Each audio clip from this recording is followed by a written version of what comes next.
itulah latihan untuk saya menjadi tenang. Ini cerita selepas semua saunah jatuh lah. Ini waktu semua sauna jatuh. Tak bayangkan semua sauna dulu sale kita 2 juta sebulan. 2 juta sebulan? Dulu. Setahun 20 juta, 30 juta? Saya pernah buat 18 juta setahun. 18 juta setahun, Masya Allah. Dulu kita ada ejen dalam 20,000 orang ejen. Satu Malaysia? Ramai, satu Malaysia. Tapi yang wisma besar tu dekat mana tu?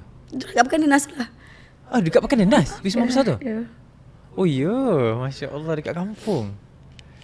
Tapi Allah tarik semua sekali. Sampai dah saya ingat satu video yang saya pernah tengok naik kereta Ferrari hantar COD kan. Tapi Allah tarik semua Ya Allah tarik semua dok. Semua Allah tarik.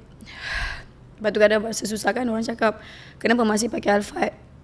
Ya. Kan dah susah kan? Pindahlah rumah biasa. Pakailah kereta biasa. Saya anak 6 orang dok. Lepas tu kalau saya tukar kereta, lagi banyak keluar duit. Kita dah tak ada duit. Bila kita nak tukar kereta, kita nak kena deposit lagi. Betul. Lepas tu bayar Alphard tu sebab masa saya zaman senang dulu saya bayar deposit tinggi. Jadi Alphard tu bulan-bulan saya bayar tak mahal pun. Jadi waktu orang kata kenapa masih pakai Alphard, saya bukakkan kepala, bukakkan telinga je. Orang tak tahu keadaan kita. Saya jual lah Ferrari yang tak pakai semua saya jual. Saya tinggalkan apa yang perlu saja. Saya masa zaman bila kita dah naik tu, bila kita susah tu, benda yang kita kena buat adalah cut cost. Abaikan kita punya living cost yang tinggi tu lah. Buang semua. Saya cut cost semua sekali, saya cut cost. Semua saya buang. Cuma itulah saya korbankan sekolah anak. Sekolah anak kita tak buang.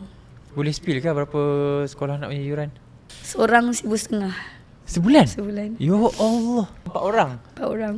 6,000 sebulan? 6,000 lebih kurang lah. 5,800, 6,000 macam tu. So yang tu bertahan juga? Itu bertahan. Saya pertahankan Alphard, rumah, sekolah anak.